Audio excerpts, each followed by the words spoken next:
So sa makatuwid, ang House of Representatives po ay may 1.6 billion na salapi mula sa mga Pilipino na hindi kailangan ng resibo.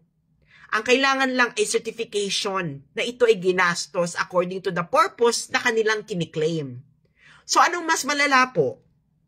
Yung certification lang ang kailangan para sabihin mo na dito ginastos o yung sangkatutak na document na requirements from COA para i-justify mo ang iyong confidential fund. So 1.6 billion guys. 1.6 billion ang nasa House of Representatives na pwedeng gastusin, no, na House of Representatives under Martin Romualdez. Ng certification lang ang kailangan na doon ginastos sa kanilang kiniklaim. Wala po siyang limitation kung saan mo siya gagastusin. Basta nakalagay lang siya sa purpose, no? Kailangan ganon. So 1.6 billion. So guys, nakita nyo na, nag-present ako sa inyo ng documents at kung ano, sabihin na, sinasabi kasi na hindi confidential fund, eng pala kayo eh.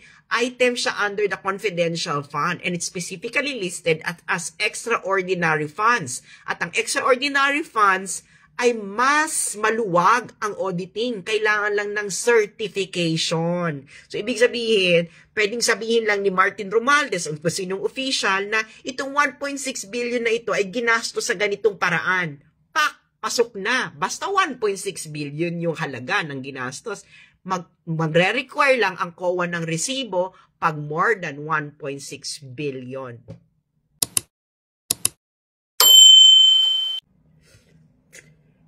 Magandang hapon po sa inyong lahat. Ito na naman po uli si Sass Rogando Sasso. At nako. Bago natin pasabugin ang issue na ito, dahil ito ay napakalalang issue, no? Na hindi pag-uusapan ng mga kongresista.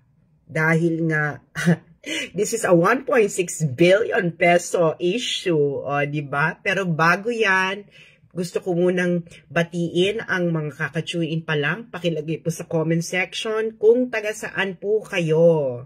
Ayan, para naman po ma-shoutout ko ang mga nanonood sa inyong mga lugar. Hello everyone. Narinig niyo ba ako?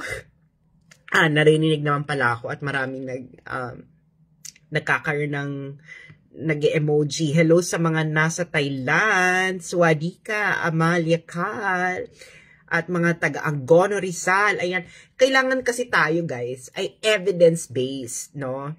Evidence-based. Hello sa mga taga-Nueva Ecija, mga taga-Toronto, mga Kalumpit, Bulacan, mga taga-Calgary. Ayan. At eto na, tingnan natin, no? At mga taga-Doha, Qatar, mga taga-Pangasinan, may mga umiepal ng mga Senado, kongresista, etc. about sa ating pinasabog, about sa kanilang pondo na pwedeng ibulsa. Ayan. Hello from Forbes Park. Talaga ba taga Forbes Park ka, Juan Miguel? Hello sa mga taga Halifax, Canada, mga taga La Union, taga Angeles City, taga Hong Kong, at taga Davao City. Para malaman natin ang mga pondo na ginagasta ng ating mga politiko, magfo-focus ngayon tayo sa confidential funds, no? May mga nagde-deny na raw. Isa si Miguel Subiri, tapos may nagsabi sa akin, pati raw si Representative Stella Kimbo, wala daw confidential funds ang Kongreso. Okay, magfo-focus tayo kay Kimbo. Okay? Wala pa sa akin yung statement ni Kimbo eh. Hinihintay ko pa yung okay, may interview daw si Kimbo, wala daw confidential fund ang Kongreso. Mali naman kasi ang tinatanong sa mga ito ng mainstream media. Huwag na kayo umasa sa mainstream media na magtanong ng tamang tanong, no? Dahil nga, syempre, meron na yung mga Emirate, di ba? Dito tayo sa evidence-based. Yung nakikita nyo talaga yung dokumento, guys, di ba? Para walang lokohan. So, pupunta ngayon tayo, hello sa mga taga Kidapawan City, okay? Pupunta tayo sa mga documentary evidence na makikita nyo kagad, okay?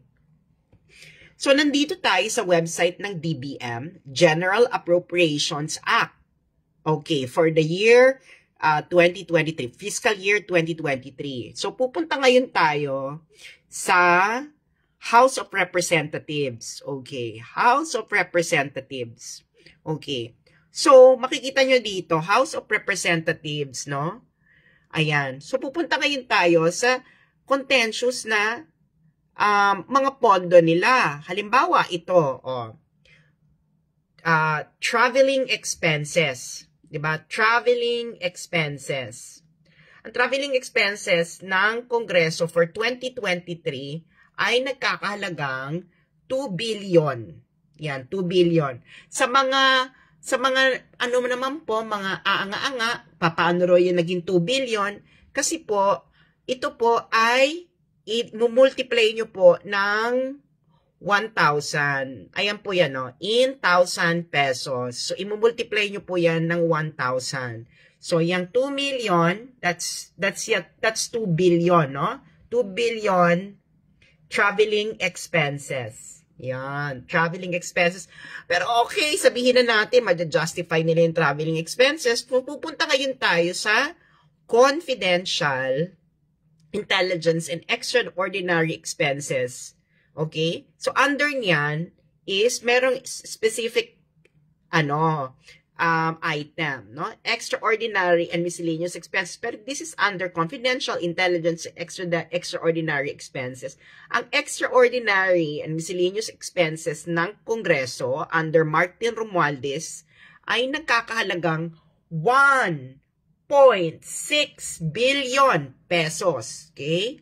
1.6 billion pesos. Ngayon, para sa mga aanga-anga again, ito po ay imumultiply nyo ng 1,000. Okay? Yan ang, hindi po yan 1 million. That's 1.6 billion. Imumultiply nyo ng 1,000. Okay? So, yan ang confidential and intelligence and extraordinary expenses. Ngayon, guys, paano ba ino-audit yan? Paano ino-audit? So, pupunta ngayon tayo sa website ng COA. Okay? Commission on Audit. Okay? Ito po ang auditing guidelines niyan. Okay? Pupunta tayo. Download. Okay. So, ito na. Makikita natin, ito ang auditing guidelines. Okay.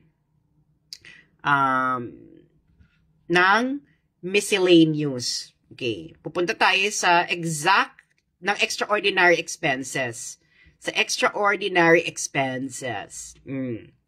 Extraordinary and miscellaneous expenses auditing, page 18. So, pupunta ngayon tayo sa page 18, diba? Okay, page 18. Okay, sa page 18 po, ito po ang requirement lang Ito lang ang requirement ng COA para sa 1.6 billion extraordinary expenses ng Kongreso.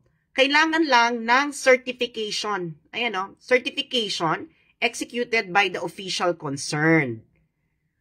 Pag ang amount ay hindi nag-i-exceed doon sa limit indicated in the general provision of the GAA. Certification lang.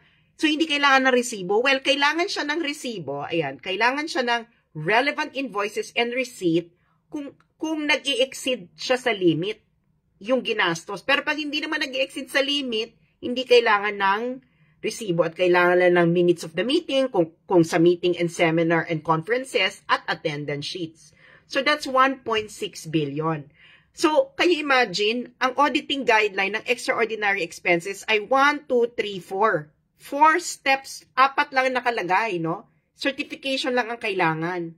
Certification lang ang kailangan. Ito po ang auditing guideline. Sandali.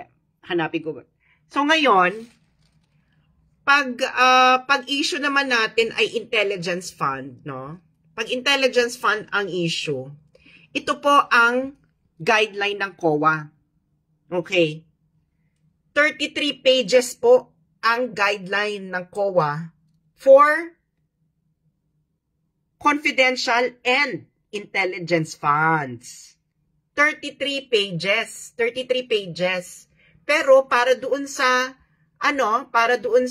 extraordinary and miscellaneous expenses, ayan lang, certification lang ang kailangan, no?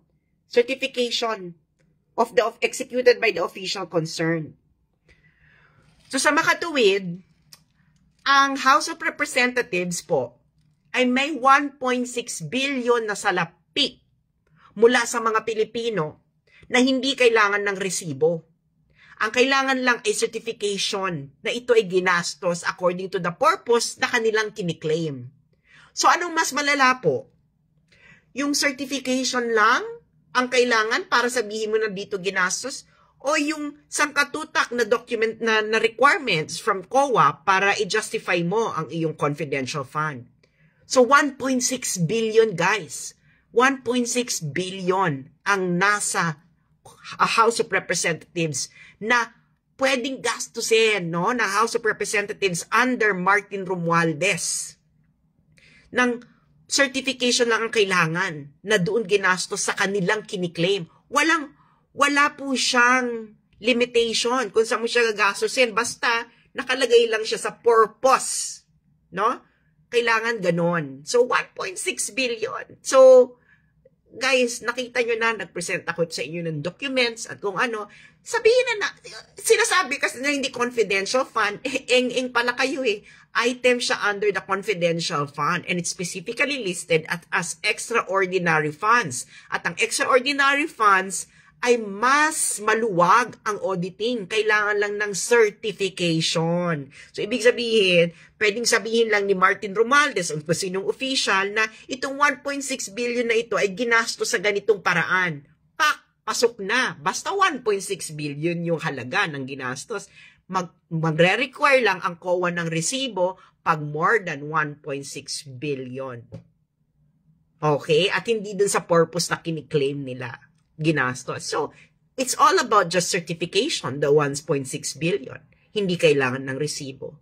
Hindi kailangan ng resibo ang 1.6 billion ng House of Representatives. Mahiya nga kayo sa balat ninyo. Meron kayong 1.6 billion na hindi kailangan ng resibo. Certification lang ang kailangan para i-justify ninyo na ginastos sa tama yung 1.6 billion.